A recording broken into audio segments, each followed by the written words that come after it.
నజరేయుడా నా యేసయ్య అనే పాటను పాడి మనమందరం దేవుని మహిమపడతాం. మీరు చప్పట్లు కొడుతూ మాతో ఏకీభవించి పాడాలని మేము ఆశపడుతున్నాం.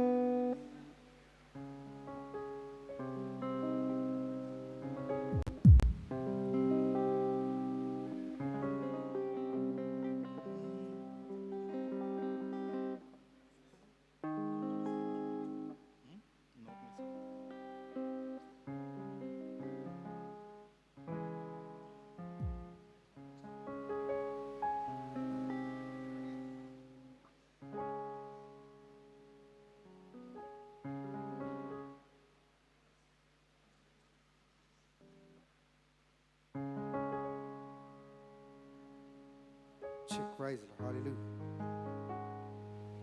నీకే వందనం, నీకే వందనం, నీకే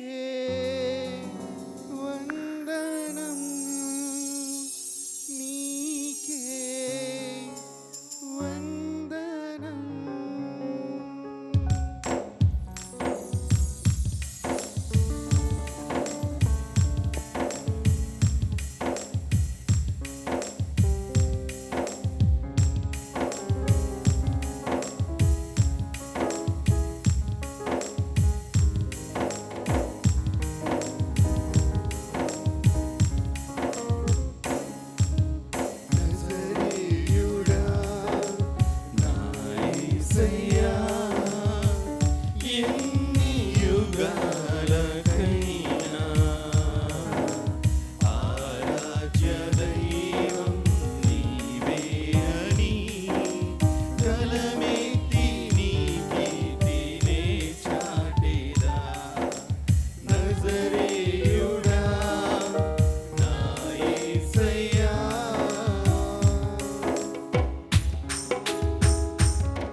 దేవుని నామమునకు మహిమ కలుగునుగాక.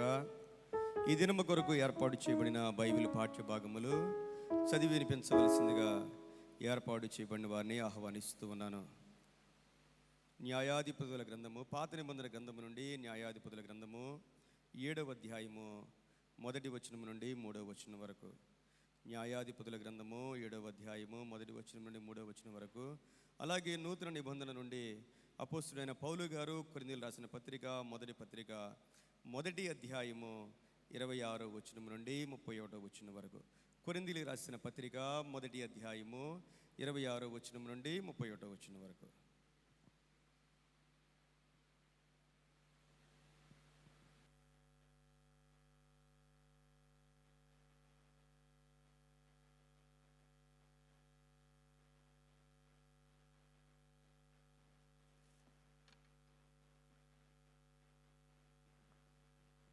హలో సర్వోన్నత స్థలములో కూడి ఉన్నటువంటి సంఘ విశ్వాసులకు, అదే మాదిరిగా దేవునిచే ఆశీర్వదించబడినటువంటి శిష్యులకు దేవుని పరిశుద్ధ నామంలో వందనాలండి. మరి నేటి దినముకై ఏర్పరచబడినటువంటి మాట మొదటి భాగముగా పాత నిబంధన గ్రంథంలో న్యాయాధిపతులు సంబంధించి 7వ అధ్యాయము 1 నుంచి 3 వచనములు తండ్రి అయిన యెహోవా చేత గిద్యోనుకు ఇశ్రాయేలు కొరకు అందించినటువంటి సమాచారాన్ని ఏ విధంగా ఉన్నదో మనం చదువుకుందాము. అప్పుడు యెరుబ్బయలు అనగా గిద్యోనును అతనితోనున్న జనులందరూ వేకువన లేచి హరోదు బావి యొద్ద దిగగా, లోయలోని మొరో కొండకు ఉత్తరముగా మిద్యానీయులు దండుపాలెము వారికి కనబడెను. యెహోవా, నీతోనున్న జనులు ఎక్కువ మంది, నేను వారి చేతికి మిద్యానీయులను అప్పగింప తగదు. ఇశ్రాయేలీయులు నా బాహుబలము నాకు రక్షణ కలుగు చేసిననుకొని నా మీద అతిశయించుదురేమో. కాబట్టి నీవు ఎవడు భయపడి వణుకుచున్నాడో వాడు త్వరపడి గిలాదు కొండ విడిచి తిరిగి వెళ్ళవలనని జనులు వినునట్లుగా ప్రకటించమని గిద్యోనుతో సెలవిచ్చెను. అప్పుడు జనులలో నుండి 22,000 మంది తిరిగి వెళ్ళిపోయారు. తండ్రి అయిన దేవుని నుండి, లోకరక్షకుడైన ప్రభు యేసుక్రీస్తు నుండి సంఘ విశ్వాసులందరికీ కూడా కృపా సమాధానములు కలుగునుగాక. ఆమేన్.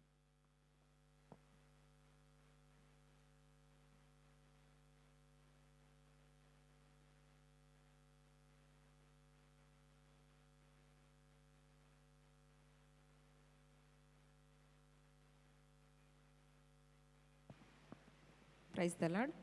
మొదటిగా దేవాది దేవునికి స్తుతి స్తోత్రములు. దైవజనులకు అలాగే కూడి వచ్చిన సంఘం అంతటికి దేవుని పేరిట వందనాలు తెలియపరచుకుంటున్నానండి. ఈ దినమునకై దైవజనులచే ఏర్పాటు చేయబడిన పాఠ్యభాగము 2వ పాఠ్యభాగముగా నూతన నిబంధన గ్రంథం గురించి అపోస్తులైన పౌలు గారు రాసిన కొరింథీయులకు మొదటి పత్రిక 1వ అధ్యాయము 26 నుండి 31 వరకు ఇలా చదువుకుందామండి. అపోస్తలుడైన పౌలు గారు రాసిన కొరింథీయులకు రాసిన మొదటి పత్రిక 1వ అధ్యాయము 26వ వచనం నుండి 31 వరకు. సహోదరులారా, మిమ్మును పిలిచిన పిలుపును చూడుడి. మీలో లోకరీతిని జ్ఞానులైనను గనులైనను గొప్ప వంశము వారైనను అనేకులు పిలువబడలేదు గాని, ఏ శరీరయు దేవుని ఎదుట అతిశయింపకుండునట్లు జ్ఞానులను సిగ్గుపరచుటకు లోకములో నుండి వెర్రివారిని దేవుడు ఏర్పరచుకొని ఉన్నాడు. బలవంతులైన వారిని సిగ్గుపరచుటకు లోకములో బలహీనులైన వారిని దేవుడు ఏర్పరచుకొని ఉన్నాడు.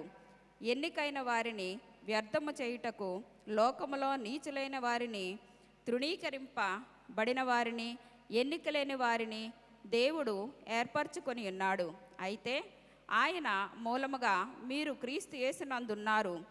అతిశయించువాడు ప్రభువునందే అతిశయింపవలెను అని వ్రాయబడినది నెరవేరునట్లు దేవుని మూలముగా ఆయన మనకు జ్ఞానమును, నీతియు, పరిశుద్ధతయు, విమోచనయు నాయను. దేవుడు తన పరిశుద్ధ వాక్యం మన వినికిడిలో ఫలింపచేయను గాక. ఆమేన్. ఆమేన్. వాక్య భాగములు చదివి వినిపించినటువంటి సహోదరులు కిరణ్ గారికి, అలాగే సహోదరి విజయలత గారికి ప్రభు నామములో వందనాలు తెలియజేస్తున్నాను. మన ఆంధ్ర క్రైస్తవ కీర్తనల నుండి 823వ కీర్తన పాడుకొని ప్రభువు నామాన్ని మహింపరుద్దాం.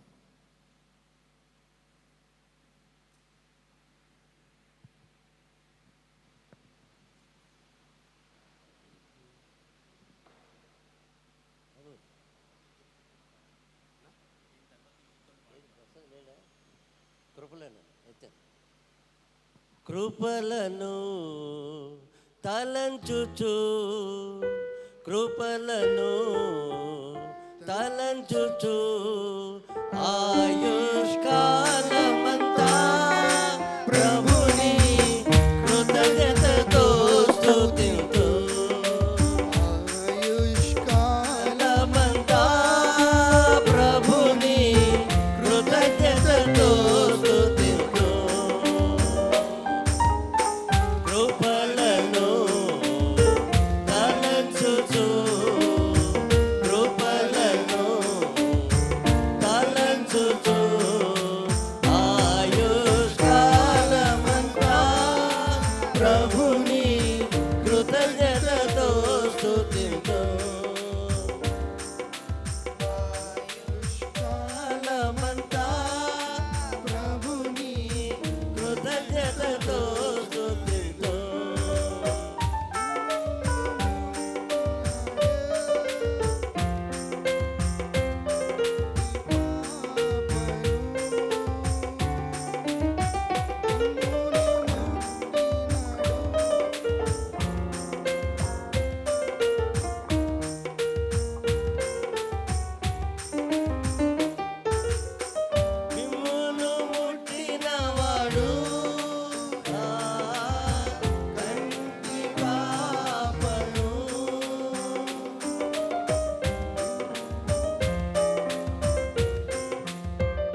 ఈ సమయంలో యవన బిడ్డలు వచ్చి ఒక పాట పాడి ప్రభువును మహిమపరచవలసిందిగా ఆహ్వానిస్తూ ఉన్నారు.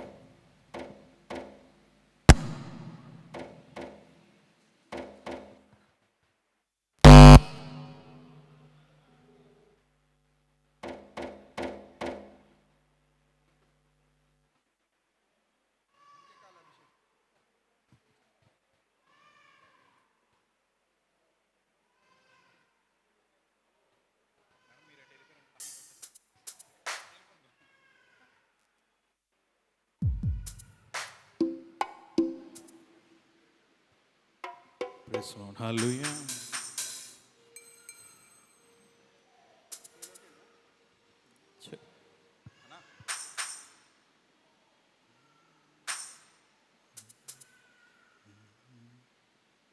Praise Lord. హల్లెలూయా.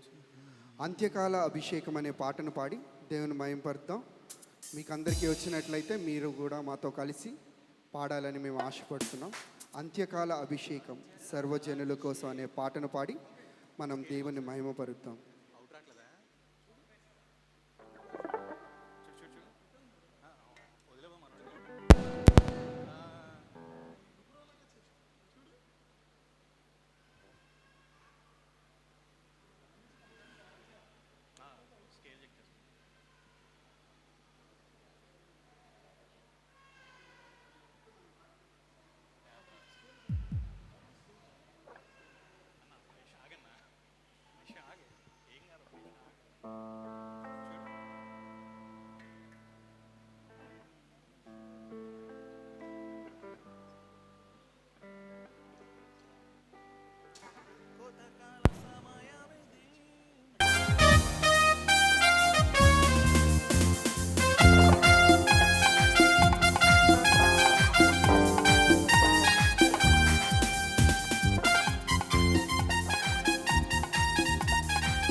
అంత్యకాల అభిషేకం సర్వజనుల కోసం కొత్త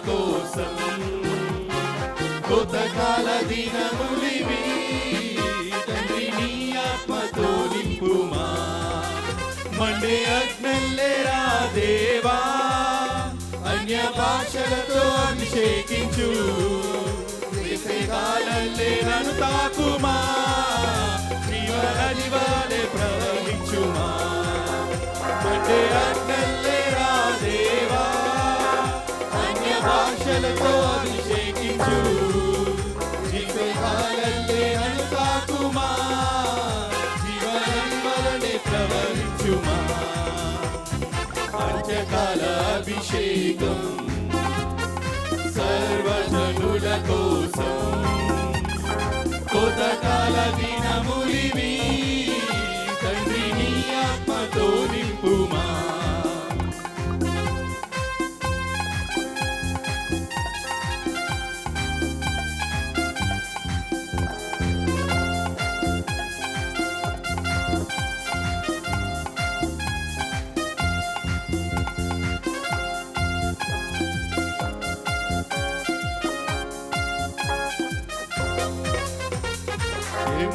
ఎముకలలోయలునా గొప్ప సైన్యమునే చూడగా నీ అధికారం దయచేయుమా జీవమారమ్మని ప్రవచించేదా ఎముకలలోయలునా గొప్ప సైన్యమునే చూడగా నీ అధికారం దయచేయుమా జీవమారమ్మని ప్రవచించేదా మండే అగ్నల్లేరా దేవా అన్య భాషలతో అభిషేకించు ఎసెగాలల్లే నన్ను తాకుమా జీవనది వలనే ప్రవహించుమా మండే అగ్నల్లేరా దేవా అన్య భాషలతో అభిషేకించు ఎగసెగాలల్లే నన్ను తాకుమా జీవనది వలనే ప్రవహించుమా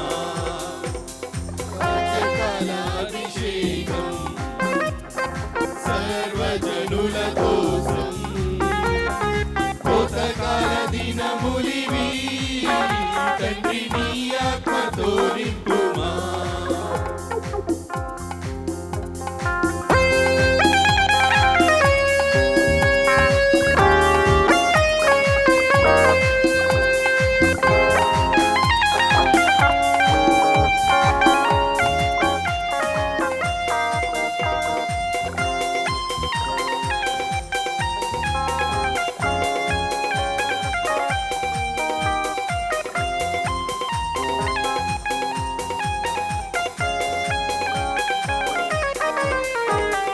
కర్మేలు కొండపైన గొప్ప మేఘమై ఆవరించగా ఆహాబు భయపడినా అగ్ని వర్షము కుమ్మరించుమా కర్మేలు కొండపైన గొప్ప మేఘమై ఆవరించగా ఆహాబు భయపడినా అగ్ని వర్షము కుమ్మరించుమా మండే అగ్నల్లేరా దేవా అన్య భాషలతో అభిషేకించు ఎగసెగాలల్లే నన్ను తాకుమా జీవనది వలనే ప్రవహించుమా మండే అగ్నల్లేరా దేవా అన్య భాషలతో అభిషేకించు ఎగసెగాలల్లే నన్ను తాకుమా జీవనది వలనే ప్రవహించుమా అంత్యకాల అభిషేకం సర్వజనుల కోసం కొత్తకాల దినములివి తండ్రి నీ ఆత్మతో నింపుమా అంత్యకాల అభిషేకం సర్వజనుల కోసం కొత్తకాల దినములివి తండ్రి నీ ఆత్మతో నింపుమా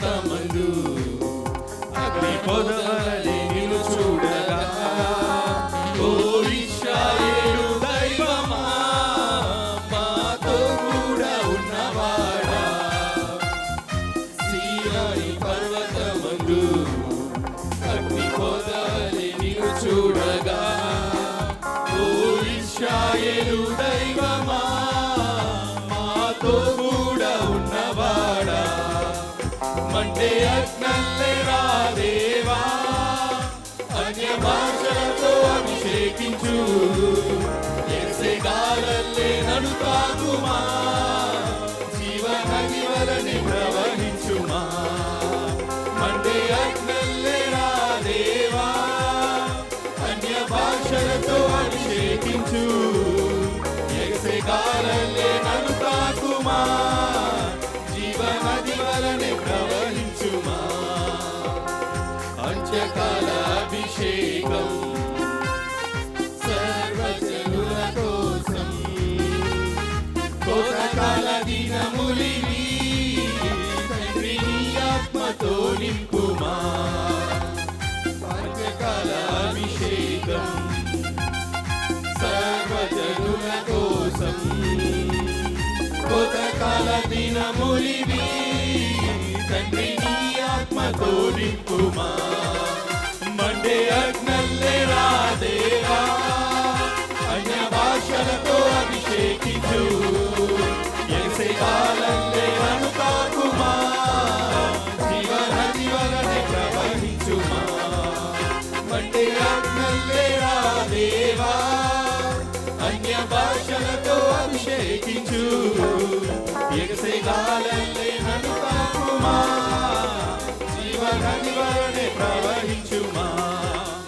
మండే అగ్నల్లే రాదేవా అన్య భాషలతో అభిషేకించు ఎగసెగాలల్లే నన్ను తాకుమా జీవనది వలనే ప్రవహించుమా జీవనది వలనే ప్రవహించుమా జీవనది వలనే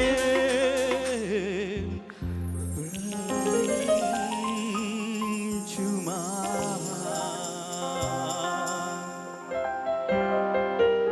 ప్రార్థన చేద్దాం. పరమ తండ్రి, అంత్యకాలంలో అందరి మీద నీ ఆత్మను కృమ్మరిస్తానన్నావు. ఈ కుమారులు కుమార్తెలు ప్రవచిస్తారన్నావు. యవనస్తులకు దర్శనాలు కలుగుతాయి అన్నావు. వృద్ధులు కలలు కంటారు అన్నావు. అంచె దినాల్లో ఉన్నాం ప్రభువా. అదే సమయంలో అపాయకరమైన దినాల్లో ఉన్నాం ప్రభువా. మోసము పెరిగిపోతూ ఉన్న దినాల్లో ఉన్నాము నాయనా.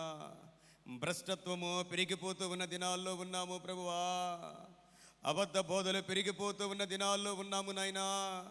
దెయ్యాల బోధలు పెరిగిపోతూ ఉన్న దినాల్లో ఉన్నాము నాయనా.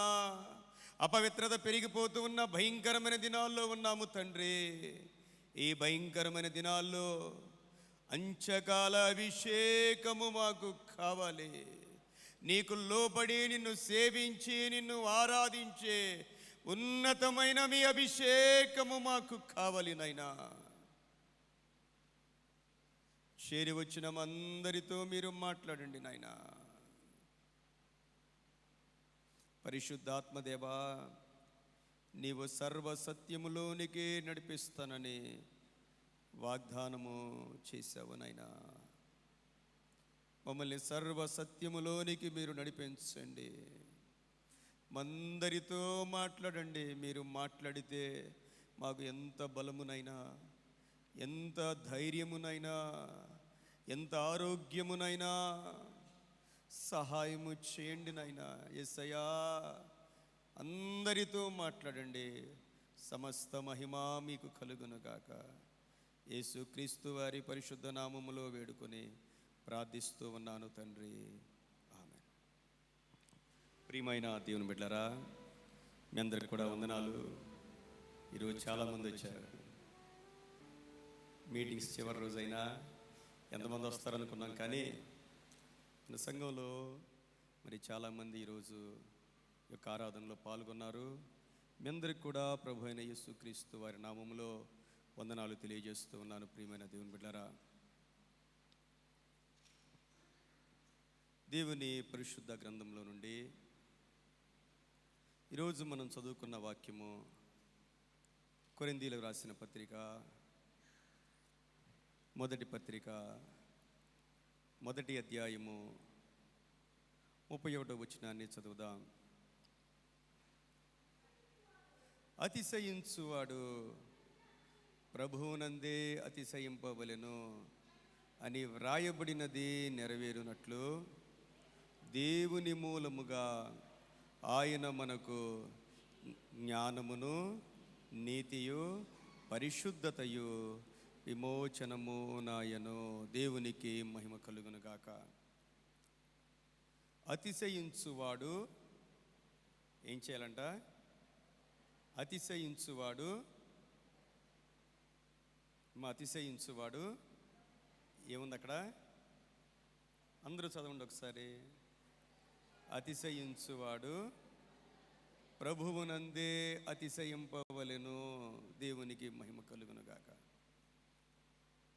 ఈ లోకంలో మనము కేవలము ప్రభువునందు మాత్రమే అతిశయించాలి. ప్రభువునందు కాకుండా మరి దేని యందు కూడా అతిశయించుట వ్యర్థమే. పౌలు గారు కొరింథీ ప్రాంతంలో 18 నెలలు సేవ చేశారు. ఆయన అనేక మందిని ప్రభువు వైపుకు నడిపించారు. ఆయన సామాన్యంగా ప్రభువులోనికి రాకముందు మన జీవితాలు ఒకలాగుంటాయి. ప్రభువులోకి వచ్చిన కొత్తలో మన జీవితాలు ఒకలాగుంటాయి.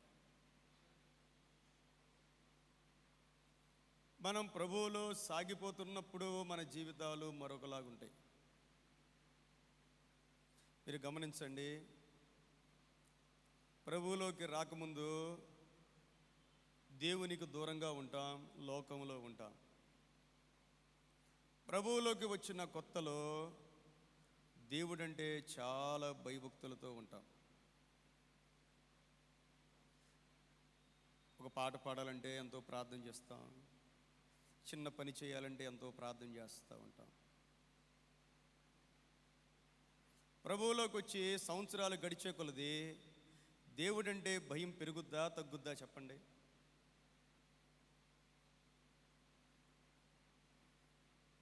ఏమ్మా, దేవుడంటే భయం పెరుగుద్దా తగ్గుద్దా? దేవుడన్నా, దేవుని సేవకులన్నా, సంఘమన్నా, సంఘ కార్యక్రమాలన్నా భయం పెరుగుద్దా తగ్గుద్దా చెప్పండి? దేవుడికి మనకు కొంచెం వాక్యం ఇచ్చేసరికి, కొంచెం ప్రార్థన ఇచ్చేసరికి, మనకి కొంచెం ఆత్మవరాలు వచ్చేసరికి చాలాసార్లు ప్రియమైన దేవుని బిడ్డలారా, మనం దేవునిలో బాగా మనం బలపడుతున్నాం అనుకుంటాం. మనం దేవునిలో బలపడుతున్నామో లేదో తెలుసుకోవడానికి మనల్ని మనం పరిశీలన చేసుకోవాలి. దేవుడంటే భయం కలగాలి.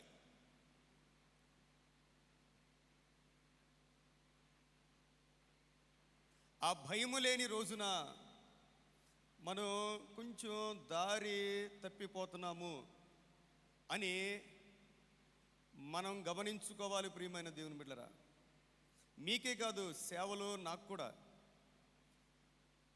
నేను 2005 సంవత్సరంలో సేవలోకి వచ్చాను. 2005 మన నవంబర్ 6వ తారీఖున నేను అభిషేకించబడిన రోజు. అదే రోజు నా బర్త్డే. అదే రోజు భీమవరంలో సంఘాన్ని స్థాపించాను.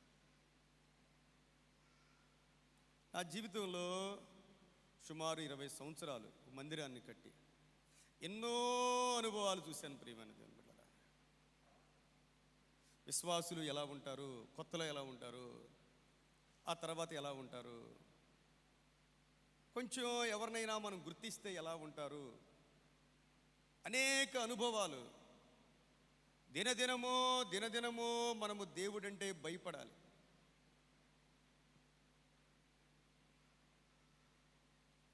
కొరింథీ సంఘము వారు అతిశయించే విషయాలు మారిపోయాయి. దేవుణ్ణి బట్టి అతిశయించడం మానేశారు. వాళ్ళు దేవుణ్ణి బట్టి కాకుండా వారు వేటిని బట్టి అతిశయిస్తున్నారు అనేక విషయాలు భక్తుడు రాశాడండి. వారికి మరొకసారి గుర్తు చేస్తున్నాడు, కొరింథీ సంఘస్థులారా, మీరు దేవునిలో ఎంతో బలపడ్డారు, మీరు దేవుని ఆత్మవరాలు పొందుకున్నారు, చాలా మంచిదే. మీరు దేవునిలో బలపడిన తరువాత మీలోనికి రాకూడనివి వచ్చేసినాయి అని వారిని హెచ్చరిస్తూ ఉన్నాడు. ప్రియమైన దేవుని బిడ్డరా, నేను కొన్ని విషయాలు టచ్ చేయకూడదని టచ్ చేయలేదండి.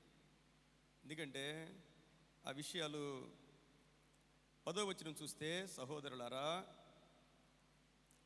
మీరందరూ ఏకభావముతో మాట్లాడవలననియు మీలో కక్షలు లేక ఏక మనసుతోనూ ఏకతాత్పర్యముతోనూ మీరు సన్నద్ధులై ఉండవలననియు మన ప్రభువైన యేసుక్రీస్తు పేరట మిమ్మును వేడుకొనుచున్నాను.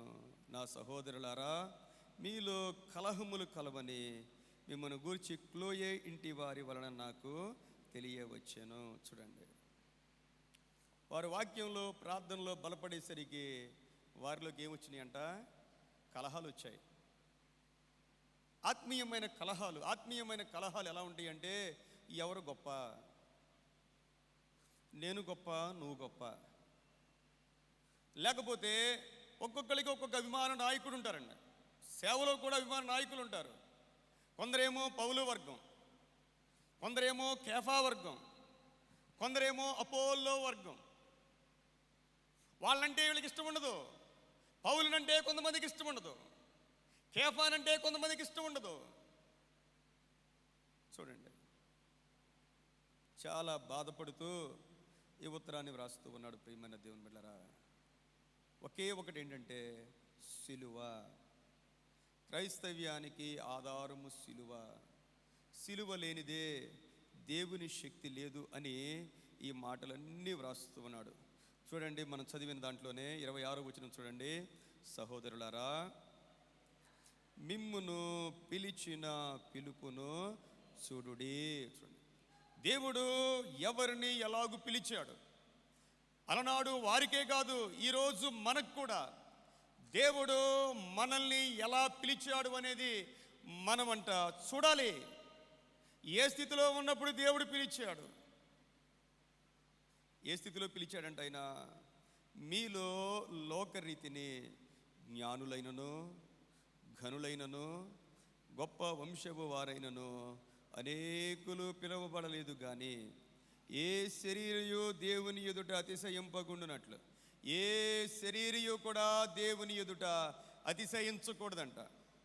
దేవుడు ఎవరిని పిలిచాడంటే, జ్ఞానులను సిగ్గుపరుచుటకు లోకములో నుండి వెర్రి వారిని దేవుడు ఏర్పరచుకొని ఉన్నాడు.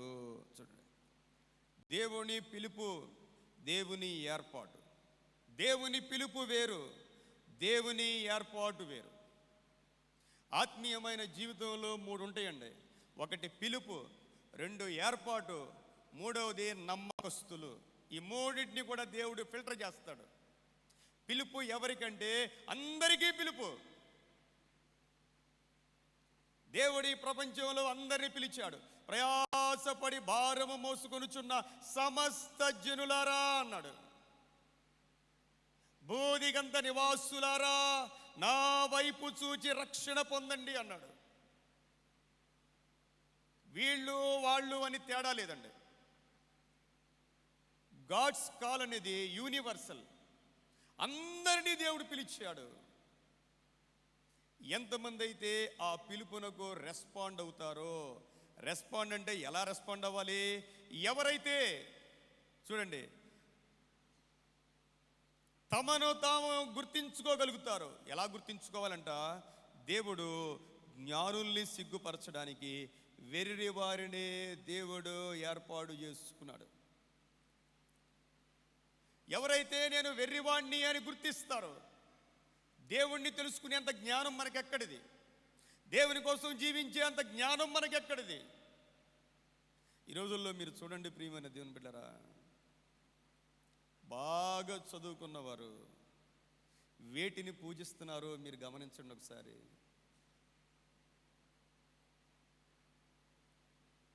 ఈ సృష్టిని పూజించేవారు ఎంతమంది ఉన్నారు? ఎంత చదువుకున్న వాళ్ళు వారు?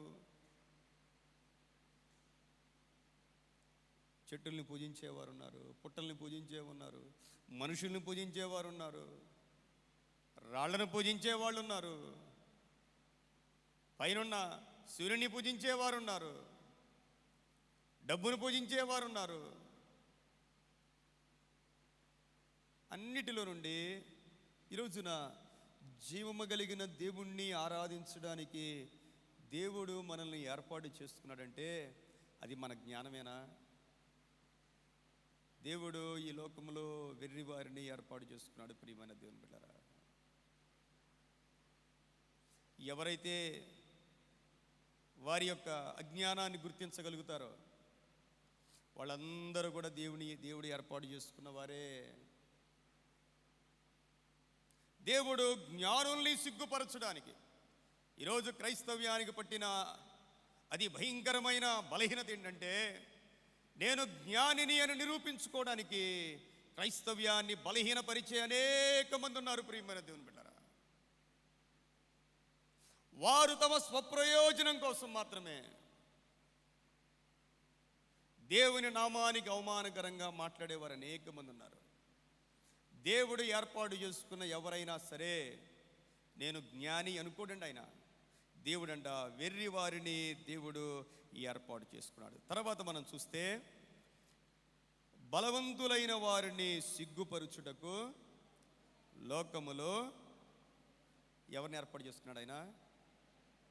చెప్పండి ఒకసారి. దేవుడు బలహీనులైన వారిని దేవుడు ఏర్పాటు చేసుకున్నాడు. దేవుడు బలహీనులైన వారిని ఏర్పాటు చేసుకున్నాడండి. ఎందుకంటే బలవంతుల్ని సిగ్గుపరచడానికి ఈ లోకములో బలహీనులైన వారిని దేవుడు ఏర్పాటు చేసుకున్నాడు.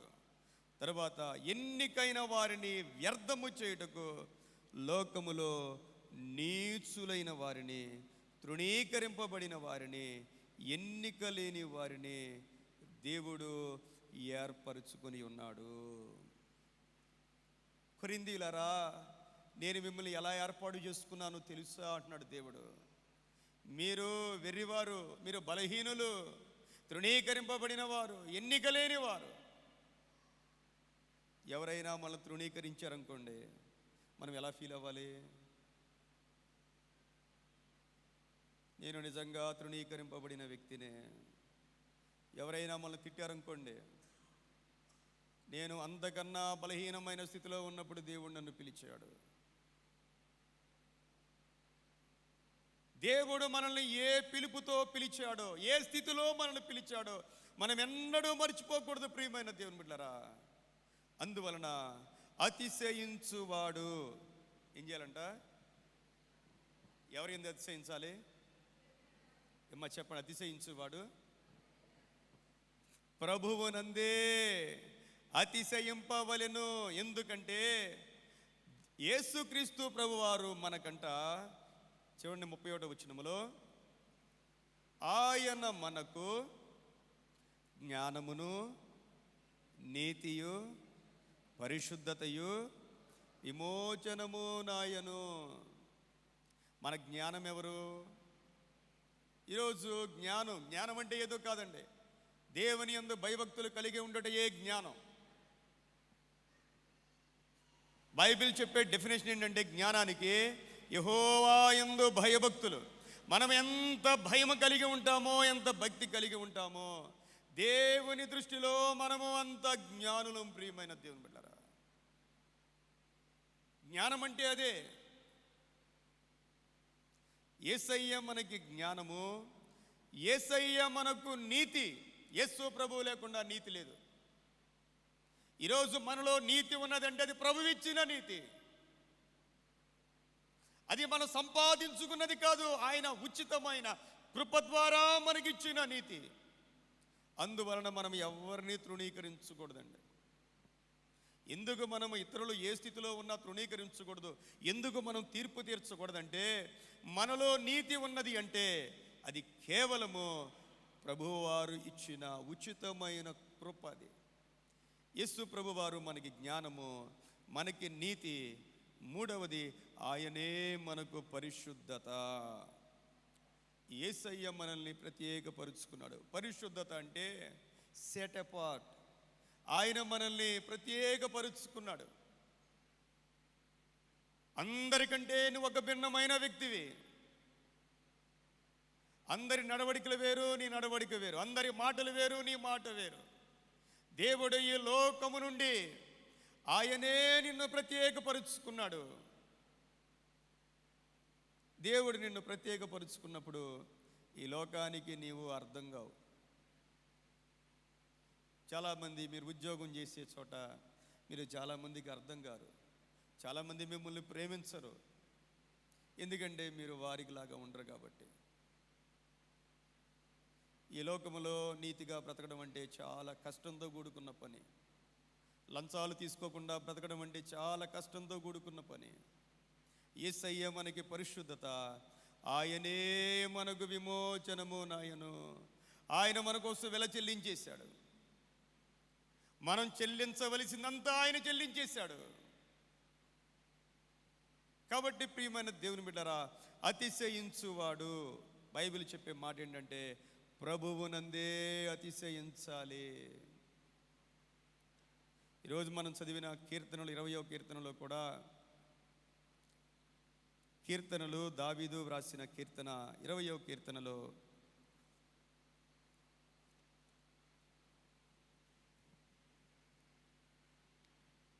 7వ వచనం చూడండి. కొందరు రథములను బట్టియో కొందరు గుర్రములను బట్టియో అతిశయపడుదురు, మనమైతే మన దేవుడైన యెహోవా నామమును బట్టి అతిశయపడు. రెండు రకాలైన ప్రజలు ఉన్నారు. కొందరు వాళ్ళు దేన్ని బట్టి అతిశయిస్తున్నారంటే రథములను బట్టియో కొందరు గుర్రములను బట్టియో. వాళ్ళకి కారణం ఉంది. ఆ రోజుల్లో గుర్రాలు రథాలు ఉండేవి. ఈ రోజుల్లో మనుషులకి హెలికాప్టర్లు, కార్లు, బంగ్లాలు ఉన్నాయి. ఎవరైనా ఉండేసరికి కొంత అతిశయపడతామండి. మన పరిస్థితులు బాగపోతే ఎవరైనా మన ఇంటికి వస్తారంటే వద్దులేండి అంటాం. అదే మన పరిస్థితులు అన్నీ బాగున్నాయి, మంచి బిల్డింగ్ కట్టి అన్నీ బాగున్నాయి అనుకోండి, వాళ్ళు వద్దన్న బలవంతంగా ఇంటికి రమ్మంటాం. ఎందుకు? మనకి తెలియని ఒక అతిశయం ఉంటుందండి మానవ జీవితంలో, ఒక అతిశయం. కొందరు గుర్రములను బట్టియో కొందరు రథములను బట్టియో అతిశయపడుదురు. మనమైతే చెప్పండి, మనమైతే మీరు ఎందులో ఉన్నారు? మనం ఎందులో ఉన్నాం? మనమైతే మన దేవుడైన యెహోవా నామమును బట్టి, మనకి ఏమీ లేకపోయినా సరే, మనకేమీ లేకపోవచ్చు ప్రియమైన దేవుని బిడ్డలారా, కానీ మనం అతిశయపడాలి. మనమైతే మన దేవుడైన యెహోవా నామమును బట్టి అతిశయపడుదుము. వాళ్ళకి మనకు తేడా చూసారా? ఆ తర్వాత వచనములో 8వ వచనములో, వారు కృంగి నేల మీద పడి ఉన్నారు, మనము లేచి చక్కగా నిలుచున్నాము. ఎవరు వాళ్ళు? వాళ్ళెవరు? ఏమ్మా, ఎవరైతే గుర్రాలను బట్టి, చెప్పండి, గుర్రాలను బట్టి రథములను బట్టి అతిశయపడతారో వాళ్ళందరూ ఏం చేస్తారంట? చెప్పట్లేదు అందరూ. ఏం చేస్తారు వాళ్ళు? వాళ్ళు కృంగి నేల మీద పడిపోతారండి. ఒకవేళ మనమైనా అంతే. దేవుడు మనల్ని దీవించినప్పుడు, దేవుడు మనల్ని ఆశీర్వదించినప్పుడు, దేవుని కంటే మించి వాటిని బట్టి కనుక మనము అతిశయపడితే, దేన్ని బట్టి మనం అతిశయపడతామో ఆ విషయంలోనే బాధపడతాం. మీరు ఎప్పుడైనా గమనించండి, ఏ విషయాన్ని బట్టి కొన్నిసార్లు అందం ఉంటే అతిశయపడతాం, ఆ విషయంలోనే బాధపడాల్సి వస్తుందండి. అందం పోతే చాలా బాధపడతాం మనం. కొన్నిసార్లు బిడ్డలను బట్టి మనం అతిశయపడతా ఉంటాం, ఒక్కోసారి వాళ్ళని బట్టే మనం బాధపడతా ఉంటాం. దేవుని బిడ్డలారా, మనమైతే మన దేవుడైన యెహోవాను బట్టి మనము అతిశయపడాలి. ప్రియమైన దేవుని బిడ్డలారా, ఎంత చక్కగా వ్రాశారో ఇర్మియా గారు కూడా ఈ మాటలే వ్రాశారు 9వ అధ్యాయంలో. చూడండి ఒకసారి ఇర్మియా గ్రంథంలో 9వ అధ్యాయము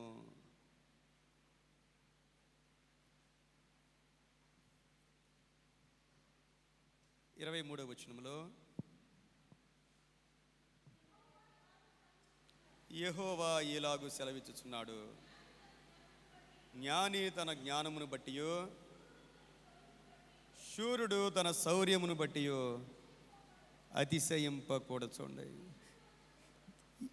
ఐశ్వర్యవంతుడు తన ఐశ్వర్యమును బట్టి అతిశయింపకూడదు. ఇవి లేకపోతే ఎలా ఉంటాం అతిశయించకుండా? జ్ఞానం ఉంటే అతిశయించకుండా ఉంటామా? శౌర్యం ఉంటే అతిశయించకుండా ఉంటామా? ఐశ్వర్యం ఉంటే అతిశయించకుండా ఉండగలమా? ఇది సాధ్యమేనా? ఏమో మన వల్ల అయ్యే పనేనా? జ్ఞానాన్ని బట్టి అతిశయించకుండా, తన శౌర్యమును బట్టి అతిశయించకుండా, ఐశ్వర్యాన్ని బట్టి అతిశయించకుండా ఉండడం సాధ్యమయ్యే పనేనా? కానీ భక్తుడు అంటా ఉన్నాడు, అతిశయింపకూడదు. వాటిని బట్టి మనం అతిశయించకూడదు. దేన్ని బట్టి అతిశయించాలంట? 24వ వచనంలో, అతిశయించువాడు దేనిని బట్టి అతిశయింపవలననగా, భూమి మీద కృప చూపుచు నీతి న్యాయములు జరిగించుచున్న యెహోవాను నేనే అని గ్రహించి అని పరిశీలనగా తెలుసుకున్నటను బట్టియే అతిశయింపవలెను. అట్టి వాటిలో నేను ఆనందించువాడనని యెహోవా సెలవిచ్చుచున్నాడు. దేవునికి మహిమ కలుగును గాక. మన దేవుడు కృప చూపిస్తా ఉన్నాడు అని మనం అతిశయించాలంట. ఆయన నీతి న్యాయాలు జరిగించే దేవుడని మనం అతిశయించాలంట. ఆయన కృపను బట్టి మనం అతిశయించాలి. ప్రియమైన దేవుని బిడ్డలారా, అయ్యో దేవునిలో నేను నమ్మకంగా సాగలేకపోతా ఉన్నాను, సరిగా ప్రార్థన చేయలేకపోతా ఉన్నాను, ఇంకా దేవుని వాక్యానికి పూర్తిగా లోబడలేకపోతా ఉన్నాను, దేవుని బట్టి ఆనందించలేకపోతా ఉన్నాను, అయినా దేవుడు నాకు కృప చూపిస్తా ఉన్నాడు.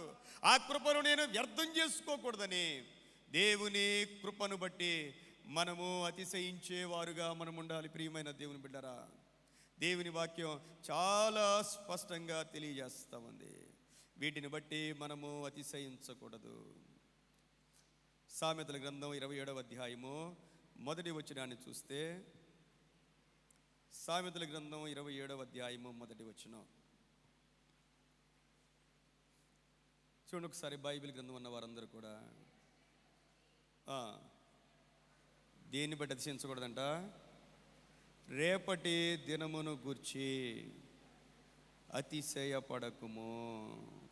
ఏ దినమున ఏది సంభవించునో అది నీకు తెలియదు. ఏం జరుగుద్దండి? ఈ మధ్య ఎన్ని చూస్తున్నాం మనం? ఎన్ని బస్సు యాక్సిడెంట్లు చూసాం మనం?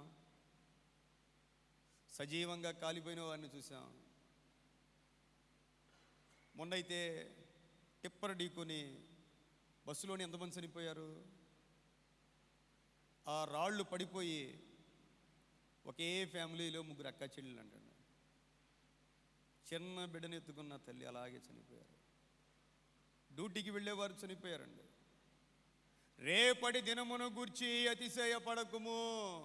ఎంత చక్కగా జ్ఞాని అయిన సొలొమోను రాస్తా ఉన్నాడు. ఏ దినమున ఏది సంభవించునో అది నీకు తెలియదు. మనము ఈరోజు వారమే. ఇంకా బైబిల్ ఉంటుంది, మనము నిన్నటి వారమే. అసలు ఈరోజు వారం కూడా కాదు, మనము నిన్నటి వారమే. మనం అతిశయించకూడదు. ప్రియమైన దేవుని బిడ్డలారా, రేపు ఏదో జరిగిపోద్ది, ఏదో అయిపోద్ది. ఈరోజు మనం దేవుని సన్నిధిలో ఎలాగునా బ్రతుకుతూ ఉన్నాం అనేది మన జీవితంలో చాలా ప్రాముఖ్యమైనది. యాకోబు పత్రికలో యాకోబు గారు, యేసుక్రీస్తు ప్రభు యొక్క సహోదరుడైన యాకోబు గారు అంటారు, 4వ అధ్యాయము 16వ వచనంలో, మీరు మీ డంబముల యందు అతిశయపడుచున్నారు, ఎట్టి అతిశయం అంతా కూడా చెడ్డది. మన డంబాలను బట్టి మనం అతిశయించకూడదు ప్రియమైన దేవుని బిడ్డరా. ఇంకా చాలా విషయాలు ఉన్నాయి, కానీ ఒకసారి కొరింథీయులు రాసిన పత్రికలోనే 5వ అధ్యాయము 6వ వచనాన్ని చదువుదాం. కొరింథీయులు రాసిన పత్రిక, మొదటి పత్రిక 5వ అధ్యాయము 6వ వచనం.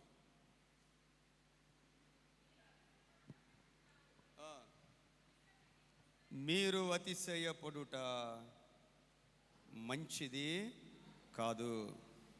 పులిసిన పిండి కొంచెమైనను ముద్దంతయు పులియ చెవినని మీరెరుగరా. దేవునికి ఆత్మీయ జీవితంలో మనలో పెద్ద పెద్ద పాపాలు అక్కర్లేదండి.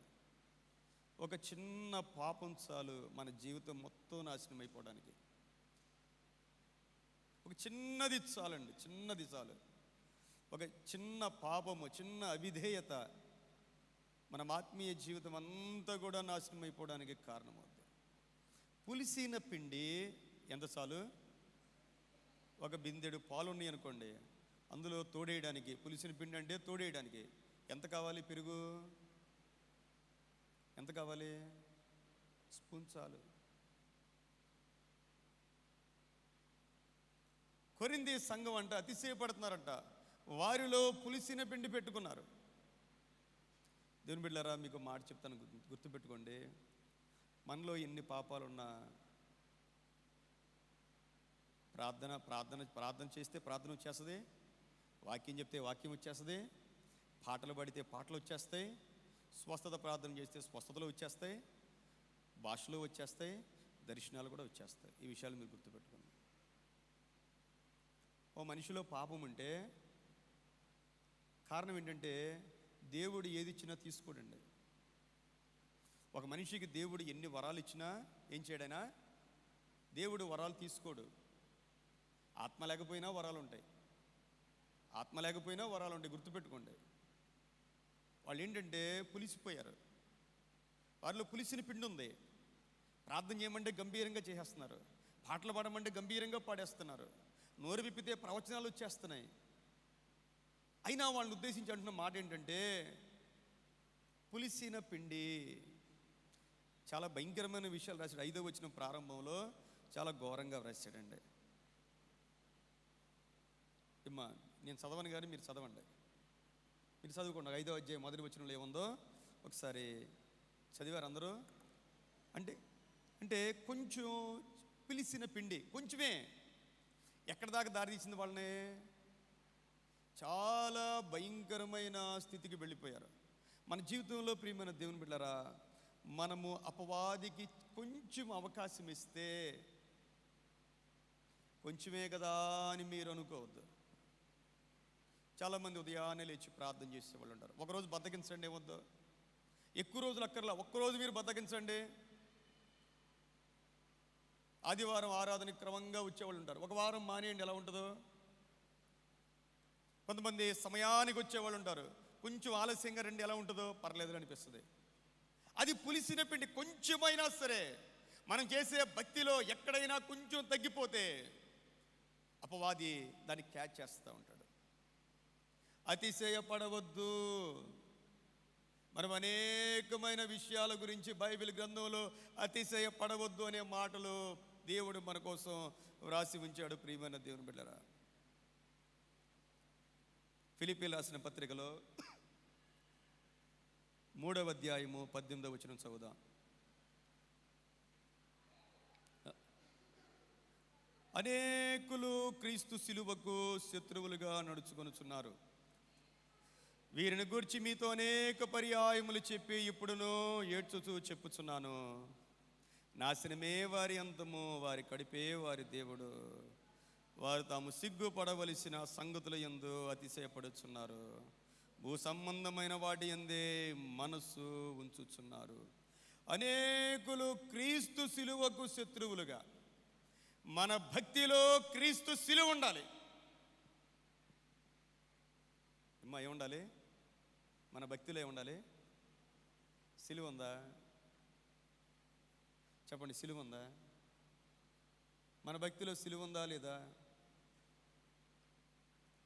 సిలువ లేని భక్తి వ్యర్థం. ప్రియమైన దేవుని బిడ్డలారా,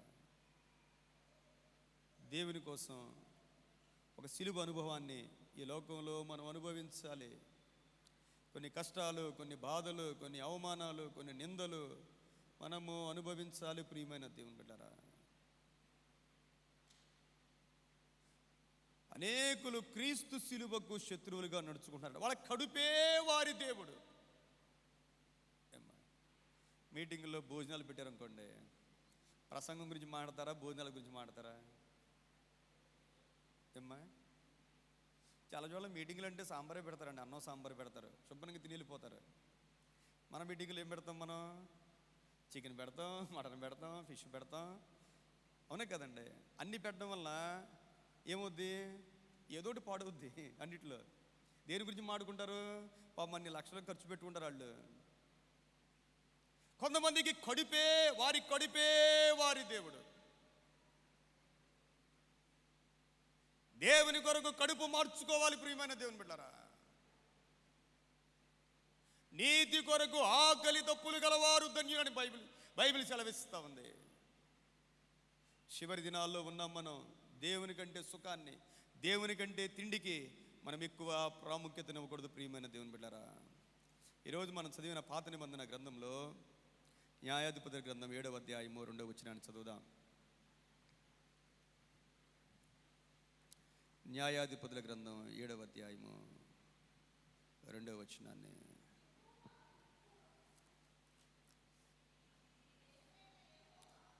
యెహోవా, నీతోనున్న జనులు ఎక్కువ మంది, నేను వారి చేతికి మిద్యానీయులను అప్పగింపదగదు.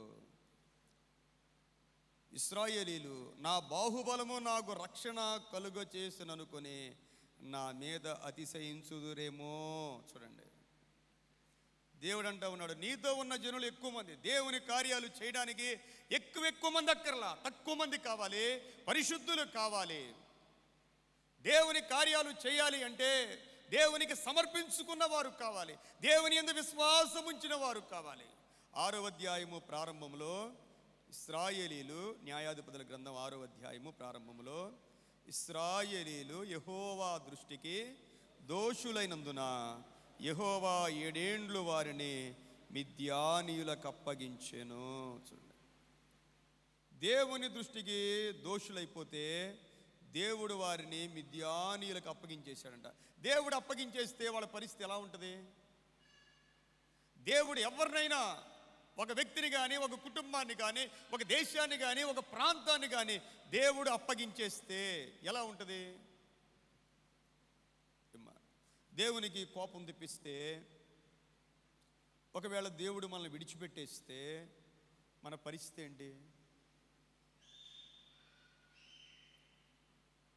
కొన్నిసార్లు దేవుడు మనకు దూరంగా ఉండే పరిస్థితులు ఉంటాయండి. వాళ్ళ పరిస్థితి ఎలా ఉందంటే, వాళ్ళు దాక్కున్నారండి.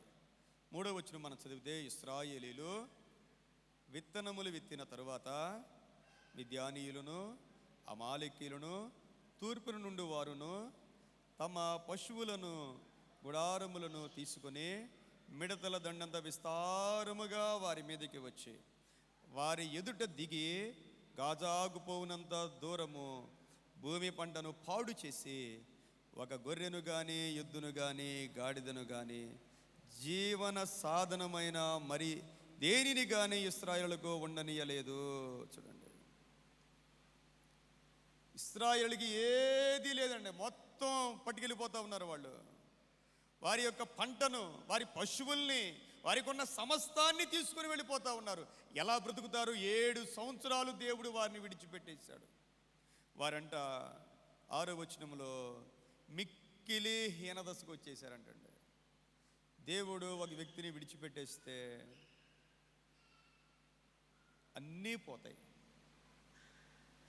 ఆరోగ్యం పోద్ది, సంతోషం పోద్ది, అన్నీ పోతాయి.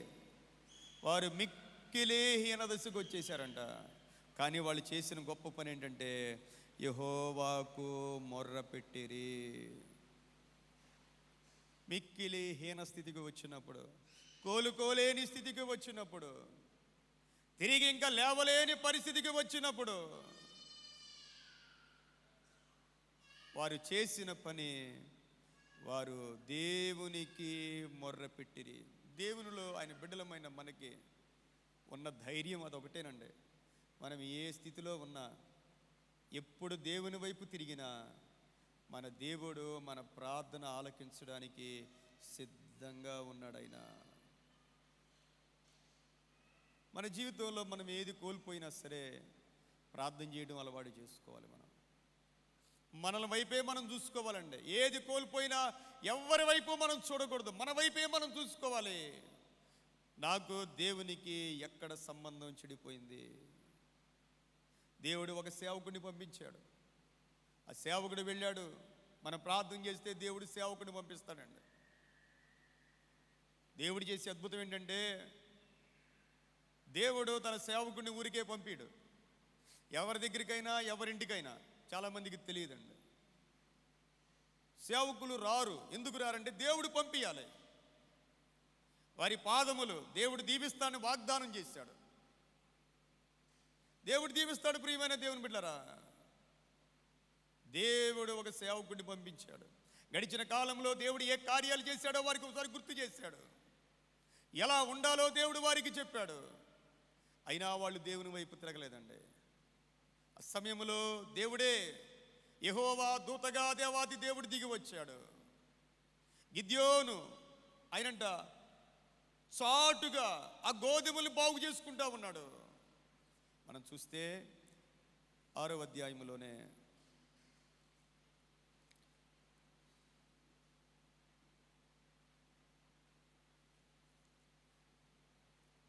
11వ వచనముల మధ్యలో నుంచి, యోవాషు కుమారుడైన గిద్యోను మిద్యానీయులకు మరుగై ఉండునట్లు గానుగ చాటున గోధుమలను దొళ్ళగొట్టుచుండగా యెహోవా దూత అతనికి కనపడి, పరాక్రమము గల బలాఢ్యుడా, యెహోవా నీకు తోడై ఉన్నాడని అతనితో చెప్పగా, ఆయన ఎంతో భయముతో వణికిపోతా ఉండంటే, పరాక్రమము గల బలాఢ్యుడా.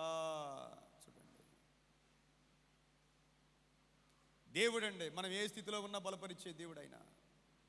మనం ధైర్యవంతులుగా ఉండాలి. ఆయన బలపరిచే దేవుడు. నేను నీకు తోడుగా ఉన్నాను అని దేవుడు వాగ్దానం చేశాడు. గిద్యోను 2 పనులు చేశాడండి. మొట్టమొదటిగా దేవునికి అర్పణ అర్పించాడు. ఒక మేకను తీసుకుని వచ్చాడు, దేవునికి అర్పించాడు. యెహోవా దూత కర్రతో దాన్ని ముట్టుకోగానే అగ్నితో మొత్తం కూడా దహించుకుపోయింది. రెండో పని ఏం చేశాడంటే, గిద్యోని యొక్క తండ్రే బయలుకు బలిపీఠాన్ని కట్టించాడు. దేవుడు అన్నాడు అవన్నీ పడగొట్టేయమన్నాడు. ఎలా పడగొట్టేస్తాడు? బలిపీఠాన్ని కడితే పడగొడితే ఊరుకుంటారా? ఈ రోజుల్లో మనం ఏదన్నా చేస్తే ఊరుకుంటారా? భయపడంట రాత్రి వేళ కొంతమందిని తీసుకుని వెళ్ళి ఆ పని చేయిస్తే గిద్యోను చంపడానికి వచ్చేసారు.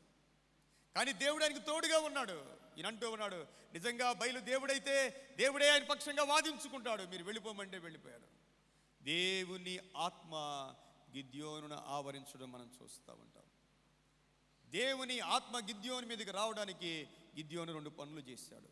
దేవునికి అర్పణ అర్పించాడు, బయలు యొక్క బలిపీఠాలన్నీ పడగొట్టేశాడు. మనం కూడా దేవునికి అర్పణ అర్పించాలి. అపవాదికి సంబంధించినవన్నీ కూడా మన జీవితంలో పోవాలి. అన్నీ పోయినప్పుడు దేవుని ఆత్మ, పరిశుద్ధాత్మ దేవుడు మన మీదకి దిగి వస్తాడు. ప్రియమైన దేవుని బిడ్డలారా, ఈ 2 మనం చేయాలి. దేవునికి మనం అర్పించుకోవాలి. 2 అపవాదికి సంబంధించినంతా మన జీవితంలో నుండి పోవాలి. దేవుని ఆత్మ ఎప్పుడైతే పరిశుద్ధాత్మ దేవుడు గిద్యోని మీదకి దిగి వచ్చాడో, వెంటనే చూడు 7వ అధ్యాయంకి వచ్చేసరికి యుద్ధం ప్రారంభమైంది. మిద్యానీల దండు కనపడింది. దేవుడు అంటా ఉన్నాడు, నీతోనున్న జనులు ఎక్కువ మంది. 2వ వచనములో, నేను వారి చేతికి మిద్యానీలను అప్పగింపతగదు. ఎందుకంటే ఇశ్రాయేలు ఏమంటారంటే, నా బాహుబలము నాకు రక్షణ కలుగు చేసిన అనుకుని నా మీద అతిశయపడుదురేమో. ఎప్పుడు కూడా దేవుని దగ్గర నేను అని మాత్రం మనం అనకూడదండి. నేను చేశాను, నా వల్లే అయ్యింది, నేను లేకపోతే అనకూడదండి. దేవుడు ఇష్టపడ్డలాగా దేవుడు అన్నారు, వాళ్ళు అతిశయపడతారు. వాళ్ళు చూస్తే విస్తారంగా ఉన్నారు, వారికి ఉన్న ఒంటెలు కానీ వారి సైన్యం కానీ విస్తారంగా ఉన్నారు. వీళ్ళు చూస్తే చాలా తక్కువ మంది ఉన్నారు. దేవుడు అంటున్న మాట 3వ వచనంలో, కాబట్టి నీవు ఎవడు భయపడి వణుకుతున్నాడో వాడు త్వరపడి గిలాదు కొండ విడిచి తిరిగి వెళ్ళవలనని జనులు వినున్నట్లుగా ప్రకటించుమని గిద్యోనుతో సెలవిచ్చాను. అప్పుడు జనులలో నుండి 22,000 మంది తిరిగి వెళ్ళిపోయిరి. ఒకవేళ పాటలు పాడడానికి రమ్మంటే ఎంతమంది వస్తారు? ఆ రోజున గిద్యోను బూర పట్టుకొని పాటలు పాడడానికి రండి అంటే ఎంతమంది వస్తారు చెప్పండి? యుద్ధం చేయడానికి ఎంతమంది వస్తారు? యుద్ధం అంటే చెప్పలేము, మళ్ళీ మనం బ్రతుకుతామో లేదో మనకు తెలియదు. 22,000 మంది వెళ్ళిపోతే ఇంకెంతమంది మిగిలారు? 10,000 మంది. అంటే మొత్తం ఎంతమంది? 32,000 మంది అంతే సైన్యం. 32,000లో ప్రభు అన్నాడు, ఈ 22,000 మంది నాకు వద్దన్నాడు. మళ్ళా దేవుడు అంటా ఉన్నాడు, ఇంతమంది కూడా నాకు వద్దు. ఈ 10,000 మంది అంటారు, మళ్ళీ వీళ్ళు అతిశయిస్తారేమో, వీళ్ళందరినీ కూడా నీళ్లు తాగడానికి దించమన్నాడండి ఆయన. చూస్తే 4వ వచనం చూస్తే, ఈ జనులు ఇంకా ఎక్కువ మంది నీళ్ల యొద్దకు వారిని దిగజేయము, అక్కడ నీ కొరకు వారిని శోధించేదను, దేవునికి మహిమ కలుగునుగాక. 10,000 మంది నీళ్లు తాగడానికి దిగారండి. దేవుడు వారిని కూడా 2 భాగాలుగా చేశాడు. కొంతమంది అంట చేత్తో నీళ్లు తీసుకుని కుక్క గతికినట్లు గతికారంట, కొంతమంది మోకాళ్ళుని తాగారంట. 300 మంది ఏం చేశారండి? వాళ్ళు 300 మంది చేత్తో నీళ్లు తీసుకుని కుక్క గతికినట్లు గతికారు. మిగిలిన 9,700 మందిని అన్నాడు దేవుడు, వీళ్ళు కూడా వద్దు పంపించేయి అన్నాడు. మొత్తం ఎంతమంది? మొత్తం ఎంతమంది ఇశ్రాయేలు సైన్యం? అమ్మా కరెక్టే, 32,000 మంది. ఎంతమంది? 30. ఎంతమంది మిగిలారు యుద్ధం చేయడానికి? చెప్పట్లేదు, చెప్పండి అమ్మ, ఎంతమంది? 300 మంది. ఎంతమంది? 300 మంది. ఎంత పర్సెంట్?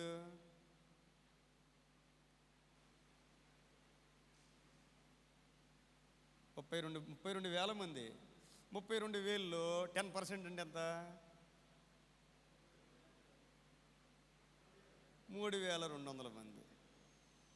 వీళ్ళు 1%. 1% కూడా లేరండి. 1% అంటే 3,320 మంది. అంతమంది కూడా లేరు. 100లో ఒకళ్ళు కూడా లేరు. మీరు ఆలోచన చేయండి. దేవునికి మనం పనికి రావాలి అంటే, ప్రియమైన దేవుని బిడ్డలారా, దేవునికి పనికి రావాలంటే మనం ధైర్యవంతులుగా ఉండాలి. ఎప్పుడు ధైర్యం అంటే, కష్టం వచ్చినప్పుడు, బాధ వచ్చినప్పుడు దేవుని కొరకు మన ప్రాణాన్ని అర్పించడానికి మనం నిలబడాలి, అంతే. పిరికి వారు దేవునికి పనిచేయరు, ప్రియమైన దేవుని బిడ్డలారా. రెండోది యాక్టివ్గా ఉండాలి.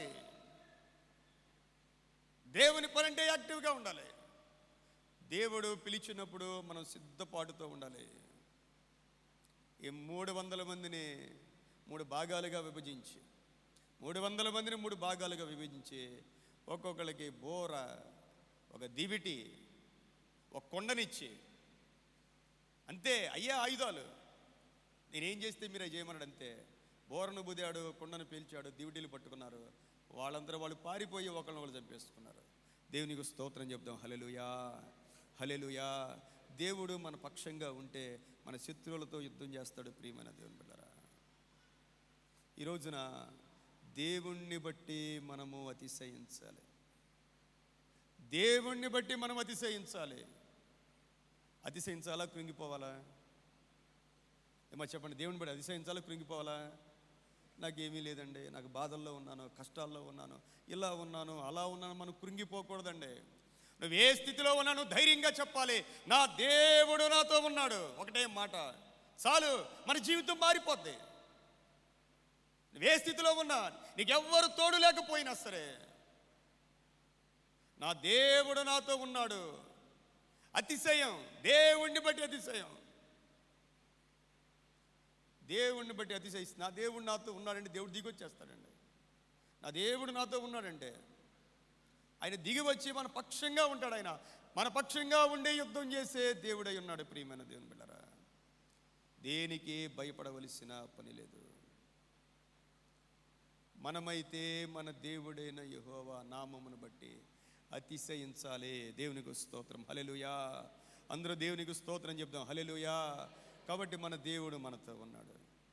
ఈ రోజున మనం ఈ స్థితిలో ఉండడానికి కారణం ఎవరు? ఎవరు చెప్పండి? ఎవరు? ప్రభువే. చెప్పాలండి. మన జ్ఞానం, మన బలం, మన శక్తి కాదండి. అలా ఎప్పుడు మనం పలకూడదండి. ఇంకా చాలా విషయాలు ఉన్నాయండి. నేను ప్రిపేర్ అయిన దాంట్లో 10వ వంతు కూడా ఇంకా అవ్వలేదు. ఎప్పుడు చాలా ప్రిపేర్ అయిపోతాను, 10వ వంతు కూడా చెప్పను నేను. టైం అయిపోతూ ఉంటుంది. దేవుణ్ణి బట్టి మనము అతిశయపడాలి. ప్రియమైన దేవుని బిడ్డారా, దేవునికి మహిమ కలుగునుగాక. ఎవరైతే ఆయన బట్టి మనం అతిశయపడతా ఉంటారో వారి జీవితంలో అసాధ్యమైనదంటూ ఏది కూడా లేదు. దేవునికి స్తోత్రం చెప్దాం, హల్లెలూయా, హల్లెలూయా. ఒక్క మాట చదివి ప్రార్థనలోకి వెళదాం. మీకా గ్రంథము 7వ అధ్యాయము 8వ వచనాన్ని చదువుదాం. మీకా గ్రంథము 7వ అధ్యాయము 8వ వచనం చదువుకొని ప్రార్థన చేస్తాను.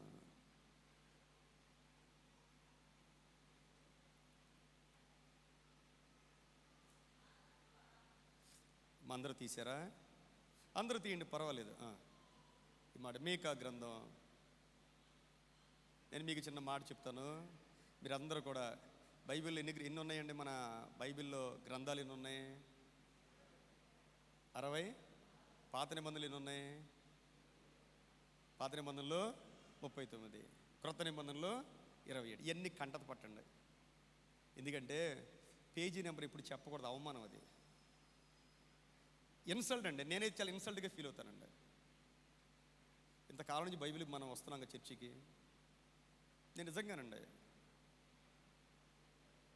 మీరు బైబిల్ చదివినా చదవకపోయినా ఇవన్నీ ముందు కంటత పట్టండి. ఏంటి? ఆది కాండము, నిర్గమాకాండము, లేవి కాండము, సంఖ్యాకాండం, ఇవన్నీ కూడా చదవండి. టక్కని చెప్పగానే ఏం చేయాలి?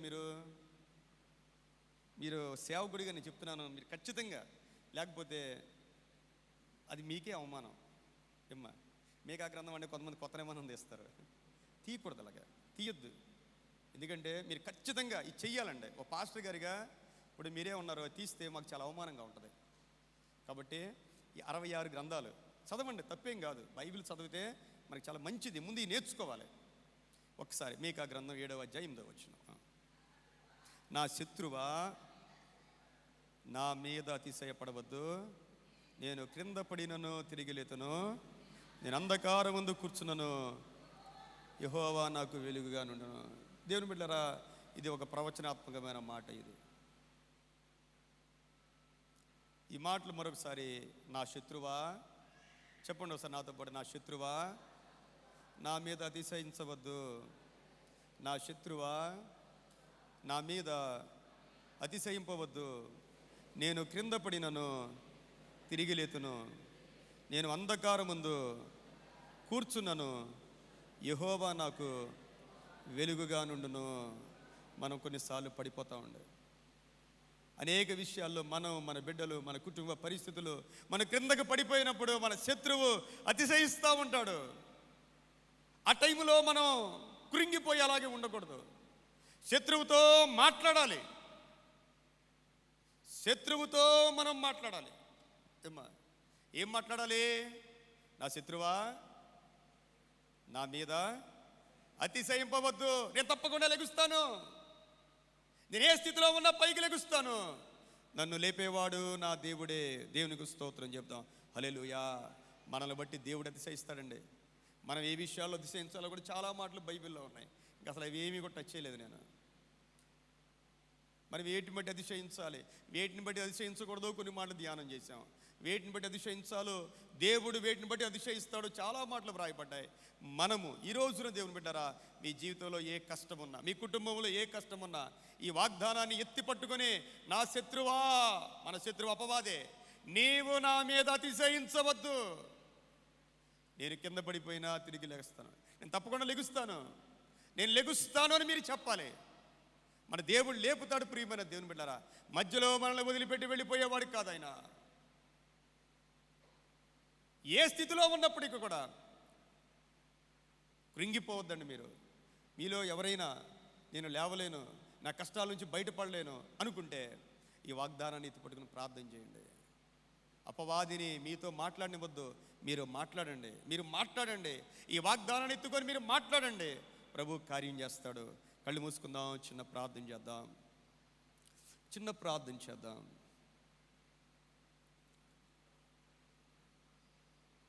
అందరూ కూడా ప్రియమైన దేవుని బిడ్డ చిన్న ప్రార్థన చేయండి. మీ మనసులో మీరు చిన్న ప్రార్థన. దేవుని బిడ్డలారా, దేవుణ్ణి బట్టి మనం అతిశయిద్దాం, సంతోషిద్దాం. అని విడిచిపెట్టి ఆయన నిన్ను ఏర్పాటు చేసుకున్నాడు, నిన్ను పిలుచుకున్నాడు, ఆయన నిన్ను ప్రతిష్ఠించుకున్నాడు, ఆయన నిన్ను దీవించడానికి పిలిచాడు, ఆయన నిన్ను వాడుకోవడానికి పిలిచాడు, ఆయన ఉన్నతంగా హెచ్చించడానికి దేవుడు పిలిచాడు. ఆయన నిన్ను పిలిచిన వ్యక్తి సామాన్యమైన వాడు కాదు. మనం బలహీనులం అయినా పిలిచాడు ఆయన.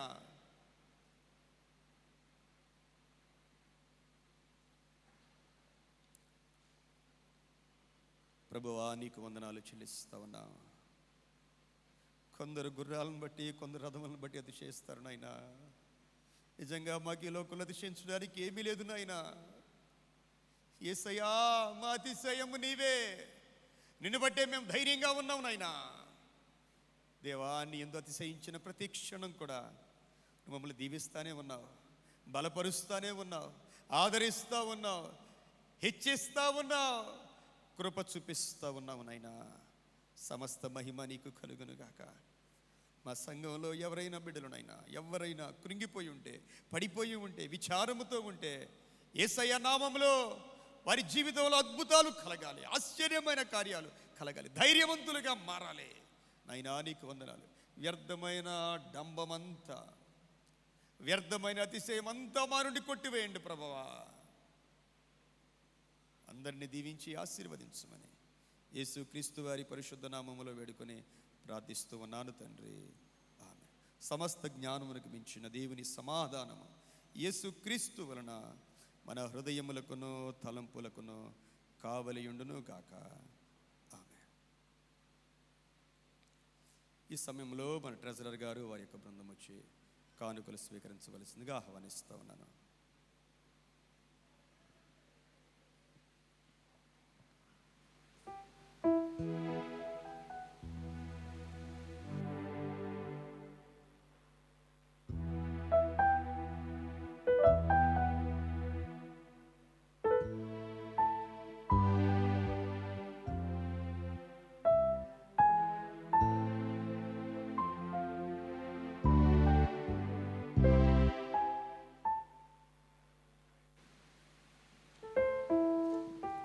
కానుకలు పడుతుండగా 440వ పాట పాడుతుండగా కానుకలు స్వీకరించవలసిందిగా ఆహ్వానిస్తాను.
సన్నిధానము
కానుకల కొరకు ప్రార్థన చేద్దాం. ప్రత్యేకమైన ప్రార్థన అవసరత ఉన్న వారిని కూడా ఆ దేవుడే యేసు ప్రభు వారు గొప్ప కార్యం చేయనట్లు ప్రార్థన చేద్దాం. సకల ఆశీర్వాదములకు కారణభూతుడివై ఉన్న మా తండ్రి, నీకు వందనాలు చెల్లిస్తా ఉన్నా. మా అతిశయము, మా ఆనందము, మా కిరీటము, మా సర్వము నీవేనైనా. నీకు వందనాలు చెల్లిస్తా ఉన్నాం ప్రభువా. దేవా, నీ ప్రియ బిడ్డలు నిన్ను ప్రేమించారు, నీ వాక్యాన్ని గౌరవించారు నైనా. ఈ సన్నిధానములో వారి తనువును నా ప్రభువా సమస్తాన్ని నీకు సమర్పించి ఉంటుండగా నైనా మీరు అంగీకరించిన దేవుడు అయినందుకు స్తోత్రాలు. బిడ్డలకు మీరు అనుగ్రహించిన ఉద్యోగాలు, వ్యాపారాలు, వారి చేతి కష్టార్జితము అంతటి కొరకై నీకు వందనాలు చెల్లిస్తా ఉన్నాం దేవా. అందరినీ ఆర్థికంగా మీరు దీవించి ఆశీర్వదించండి అయ్యా. మీ సన్నిధానంలో సమర్పించబడిన ఈ కానుకలు, దశమ భాగములు, ప్రథమ ఫలములు, ప్రతిష్టార్పణలు, కృతజ్ఞతా కానుకలు అన్నీ కూడా నైనా ఈ జ్ఞాపకార్థ గ్రంథంలో రాయండి. ఇవ్వుడి ఇవ్వబడును అన్నావు నైనా. ఆకాశపు వాకిళ్ళు విప్పు నైనా. నూరంతల ఆశీర్వాదాన్ని ఇవ్వండి నైనా.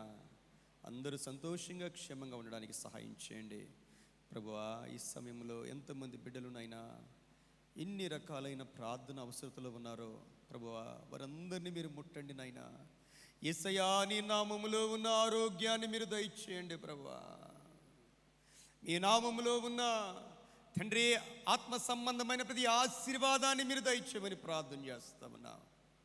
చిన్న బిడ్డలను, యవనస్తులను, స్త్రీలను, వృద్ధులను అందరినీ మీరు జ్ఞాపకం చేసుకోండి ప్రభువా. ప్రతి ఒక్కరూ సంతోషముతో, క్షేమముతో, విశ్వాసములో బలపడుతూ నాయనా నీ మహిమగా జీవించగలుగుటకు సహాయము దయచేయమని ప్రార్థన చేస్తామన్నాను ప్రభువా. మా సంఘ నాయకులను, ఎగ్జిక్యూటివ్ వారిని, డీకన్ బోర్డు మెంబర్స్ను, స్త్రీల సమాజ కన్వీనర్ను, నాయనా యూత్ కన్వీనర్ని, సండే స్కూల్ టీచర్ని ప్రభువా, మా యొక్క అడ్వైస్ అందరినీ మీరు దీవించి అందరినీ నాయనా విశ్వాసములో, ప్రార్థనలో ఎదుగునట్లు సహాయం చేయమని ప్రార్థిస్తామన్నాం ప్రభువా.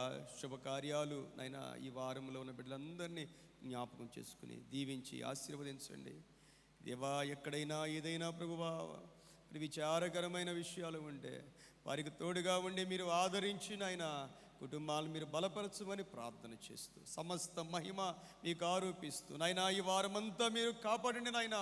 వచ్చే వారం నూతన శక్తితో, నూతన ఆశీర్వాదముతో, సంతోషముతో మేమందరం ఆరాధించగలుగుటకు సహాయం దయచేయమని మా సంఘాన్ని ఇంకా విస్తరింపచేయండి. అనేక మందిని తీసుకుని రండి నాయనా.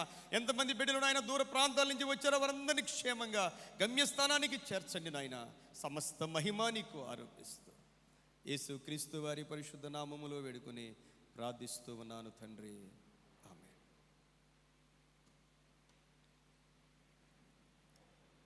గడిచిన వారం యొక్క కానుకల వివరాలు మన యొక్క ట్రెజరర్ గారు తెలియజేస్తారు. అనంతరం సెక్రటరీ గారు ప్రకటనలు తెలియజేస్తారు.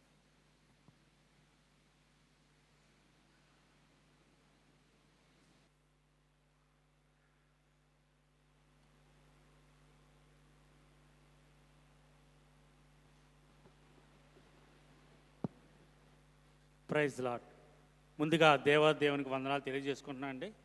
ఈ ఆదివారపు ఆరాధన కార్యక్రమం నడిపించినటువంటి సంఘ కాపరి గారు అనిల్ నాయుడు గారికి సంఘం తరపున వందనాలు తెలియజేసుకుంటున్నాను. అలాగే కూడి వచ్చిన సంఘం అంతటికి యేసుక్రీస్తు ప్రశస్తనామమున వందనాలు చేసుకుంటున్నాను. గత వారము 2/11/2025 దేవుడికి సమర్పించిన కానుకలు 49,060 రూపాయలు, 49,060 రూపీస్గా తెలియజేస్తున్నాను. Thank you all.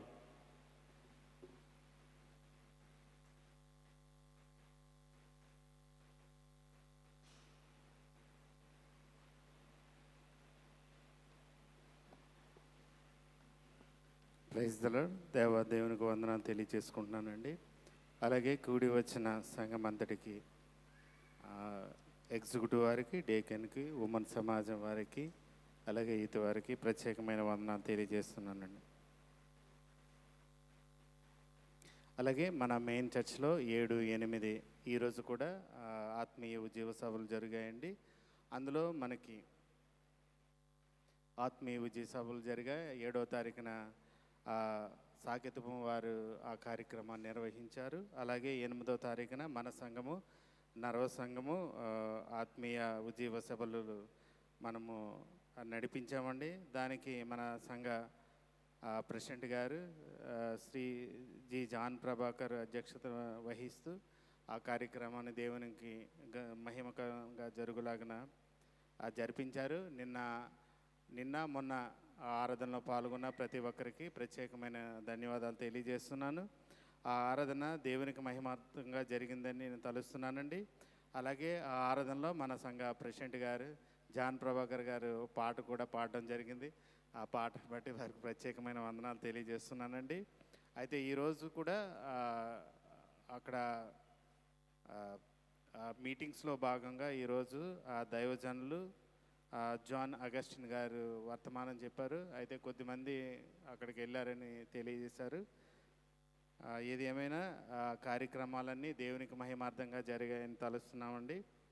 అయితే ఈ వారం జరిగే కార్యక్రమాలు ఈ విధంగా ఉన్నాయి. శుక్రవారం సాయంకాలం 7 గంటలకు మన సంఘంలో ఉపవాస ప్రార్థన ఉంటుంది కాబట్టి సంఘం అంతా గమనించి ఆ ఉపవాస ప్రార్థనలో పాల్గొవాలని తెలియజేస్తున్నాను. అలాగే స్త్రీల ఉపవాస ప్రార్థన శుక్రవారం 14వ తారీఖున 10 గంటలకు మెయిన్ చర్చ్ నందు ఉన్నట్టు స్త్రీల కన్వీనర్ గారు తెలియజేశారు కాబట్టి ప్రతి ఒక్కరు గమనించి ఆ స్త్రీల కార్యక్రమంలో పాల్గొవాలని తెలియజేస్తున్నాను. అలాగే వచ్చే వారం యథావిధిగా ఉదయం 10 గంటలకు ఆరాధన ఉంటుంది. అలాగే 10 గంటలకు సండే స్కూల్ ఉంటుంది కాబట్టి ప్రతి ఒక్కరు గమనించి కార్యక్రమాలకు రావాలని మనం చేస్తున్నాను. ఆలయానికి తొందరగా వచ్చినట్లయితే బైబిల్ రీడింగ్ కానీ ప్రేయర్ కానీ ఇవ్వడానికి వీలుగా ఉంటుంది. దయవుంచి తొందరగా రావాలని మనవి చేస్తున్నాను.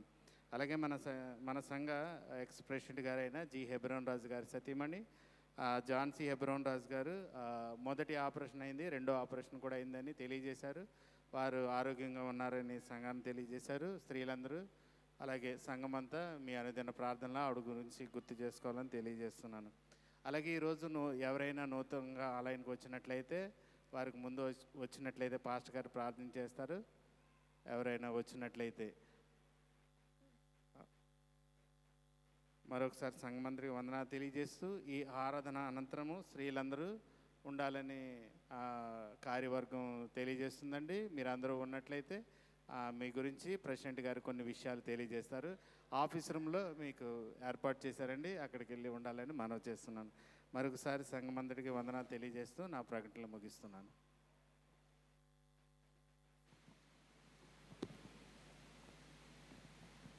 మనందరం లేచి నిలబడి పరలోక ప్రార్థన.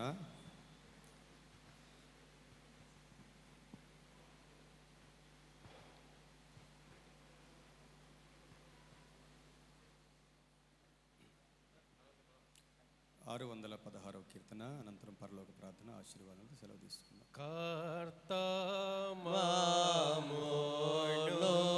దీవించి క్షేమమిచ్చి పంపుము జీవాహార వార్తనిచ్చి మమ్మును పోషించుము. ఇహ నిన్ను వేడుకొని బహుగా స్తుతింతుము.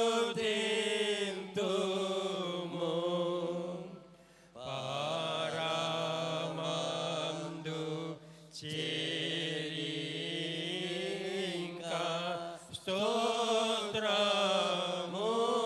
చెల్లింతుము.